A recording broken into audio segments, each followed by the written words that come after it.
Alright, in this video guys, we're going to be talking about another winter storm for the northeastern United States. I know this November has been crazy with winter storms. It feels like another extra winter month, and that's kind of how it's going to end up being, as we've already had a few winter storms already. Now, before I get started with this video though, I would ask that you do subscribe if you do like weather-related content, and also make sure to check out the links in the description for our social medias. Now, let's get right into things. If you live in the southeast, you know we have this nor'easter going on. It's windy, it's rainy, it's nasty down there, okay? I live in Eastern Virginia, and it's already been raining all morning, and it's getting more and more windy.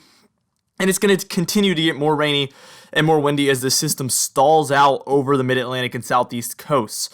And it's going to stall out for quite a while now, guys. I made a video about this one a couple days ago. You might have seen it. That was our nor'easter video, so you can check that one out if you already haven't. But I'm going to go over most of everything you need to know in this video anyway. So we're looking at, this is going to be to Sunday night. So by Sunday night, you can see Eastern Virginia is still getting rainfall. That's what I mean by stalling out, guys. It's already raining, and it's Friday morning, and by Sunday night, it's still going to be raining for my area, and as well as the Delmarva and areas like that. So, I mean, just very, very slow-moving system. And it might be slower, might be faster than what the models are showing, but for the most part, this seems to be the most agreed upon solution according to all the models. The GFS just updated. That's why this video is coming out a little bit late, because I wanted to see what the 12Z GFS would show, the most up-to-date model. So I do have some information on that most recently updated model as well. As you can see, some yellows, some dark greens, pretty strong nor'easter going on. Now, as I move on to this next frame, we're going to start to see some wintry precip for the northeastern United States, and it's going to get very, very exciting, and you might not have heard much about this one yet, but it might be on the news very, very soon that there is a winter storm coming for New England and the northeastern United States.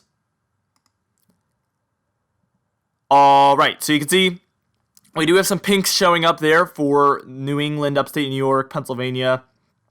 Also, keep in mind, this is a 988 millibar low pressure system. Very, very strong low pressure system, and this is during the morning time and daytime of Monday. If this was hitting in the nighttime and it was located right here in the nighttime, let's say Monday night into Tuesday, we would be talking about a snowstorm potentially for the areas like New York City, Boston, Philadelphia. We would potentially be dealing with snow if this one was hitting about 12 to 16 hours later, which isn't completely impossible, but looks extremely unlikely at this point. I just wanted to mention how close of a call this was for actually a lot of areas. You could tell that there is an elevation issue here, where the pink is in the more high elevation areas, and in the river valleys there in New England. You can see they're on the Vermont border with New York there. Some areas that are lower elevation are getting rain, as well as areas near Keene, New Hampshire, which is a little bit lower elevation as well.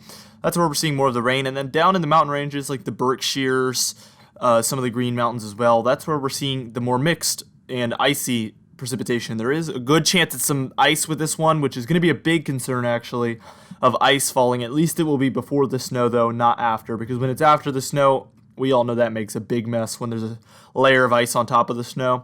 Let's move on to later in the afternoon and evening of Monday though, and you can see a lot of that mixed precipitation moves further into New England and actually becomes a lot more widespread as the temperatures are rapidly cooling and our low pressure system is rapidly intensifying. A lot of those dark pinks indicating heavy ice, and there's some greens mixing in.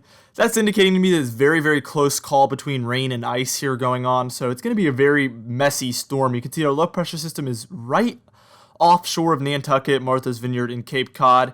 If it was a little bit further west, again, more coastal regions would be talking about this icy precipitation, maybe even Boston, Connecticut, New York City. But it looks like this one's going to hug the coast, which is going to make those upper level temperatures a little bit warmer as it's closer to the low pressure system. And that's going to give us a more interior storm here. And I'm really keying in on this one being a mostly interior storm for the most part. Now let's move on to Tuesday night, and we're finally seeing some blues show up for the New England and northeastern states of the United States. A lot more of those pinks, but the blues are showing up. And keep in mind, our low pressure system is still intensifying as we see a 985 millibar low pressure system by this point, located just off of Maine, maybe I would say just south of Bar Harbor. And a lot of blues and pinks showing up now. Keep in mind, this GEM model has a pretty different solution from the GFS, and I am going to show some of the GFS. This is the Canadian model, which has been doing surprisingly well this year, and it's actually been the most accurate model in my opinion so far this year, which is not very typical of the Canadian model in years past, but these models vary year to year, so this might be a year where the GEM model does better, and that has happened before. All right, so we see our low pressure system actually becomes located onshore of Maine by time we're into late night on Monday night, very, very late. And we see some of that heavy snow developing. It's getting colder and colder and colder. And we see heavy snow on this model developing for Vermont, upstate New York mostly, and then also regions in north central Pennsylvania. So these looks to be the most impacted regions according to the Canadian model. And I think it's because the Canadian model keeps this one further onshore, making the warmer temperatures more widespread along the coast and go a little bit further inland. And this is why the GEM model has this one being a bullseye for kind of the Adirondacks through the Finger Lakes regions of New York. Now, this is pretty different than what some models are showing. And again, we're going to go over all of them as far as snowfall, forecast, and everything. But you can see the GEM model does end with Vermont, up Adirondacks, the White Mountains, and then interior Maine also ending as snow here. That's going to be by Tuesday afternoon. And then you can see by late Tuesday night, we basically just have some showers around, nothing too much going on anymore. Now, I do want to show that the GFS actually has a lot more snow for interior Maine and Vermont and New Hampshire here. A more snowy solution at that, I guess, is what you could say, and a lot less icy. And it keeps that low pressure system a little bit further offshore, which is going to allow areas closer to the coast to get more snow. Not necessarily on the coast, though, obviously, but closer to the coast than what the GEM model was showing. Also, I wanted to show the NAM 12KM here, and you can see this one is a 989 millibar low pressure system located a little bit closer to the coast than what the GEM model was showing, but we do have heavy snow for the Finger Lakes regions and northern Pennsylvania, and that's pretty similar to what the GEM model was showing. So I would say the NAM and the GEM model are in agreement, and actually the GFS and the European model are also in agreement of a little bit further offshore solution with more Maine, Vermont, and New Hampshire, and then the Adirondacks being the bullseye instead of that kind of sliver through central New York and then down into Pennsylvania. It has a much more eastern solution. All right, and here's the winds you could expect the GEM model. You can see a lot of those reds and purples indicating pretty strong winds. I would say 40 to maybe 60 knot winds on the coast there. And obviously this won't be as heavy as you get further inland, but we do see a lot of reds and oranges indicating this could be, I mean, if this was snow for the coast, this would be blizzard conditions, but those snowy conditions stay further away from where the wind is, so obviously those two won't correlate like that, but it would potentially be blizzard conditions if we saw snow falling within these areas of 50 mile per hour winds or more. That's going to be sustained for a very, very long time. All right, so here's your snowfall total on the GEM model. You can see, again, it takes that more central New York sliver where there's a good 6 to 10 inch region from the Adirondacks down through the eastern Finger Lakes regions and maybe touching northern Pennsylvania there as well.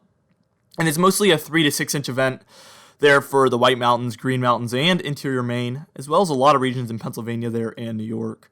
But you can see the bullseyes there, again, through central New York for the most part. All right, so here's the GFS, and you can see the bullseye is more from Maine down through the Green Mountains, Adirondacks, and northern New Hampshire. So this one takes a much more interior New England solution, and then the GEM takes, again, that central New York solution.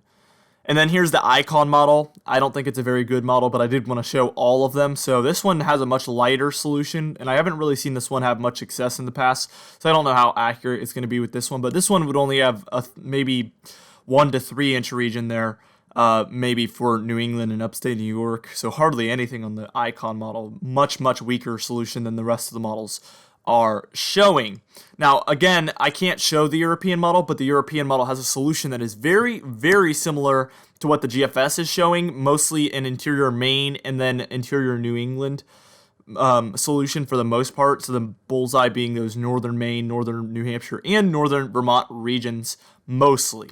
Now, a lot can change, and this is going to happen around again, Monday night through Tuesday night time frame for the most part as far as the snow is concerned. The nor'easter, like I said in the beginning of the video, is already occurring for the southeastern United States, and it's going to stall out big time. So the timing is crucial, the temperature is crucial, and we're going to continue to keep you guys up to date with what the models are showing for this storm as we continue to track the winter of 2019 to 2020 with you guys. Anyway, thank you so much for watching this video, and be sure to share it with your friends and family on Facebook and other social medias if you think they'll find it interesting or informative. I'll see you guys in the next video. Thank you so much for watching.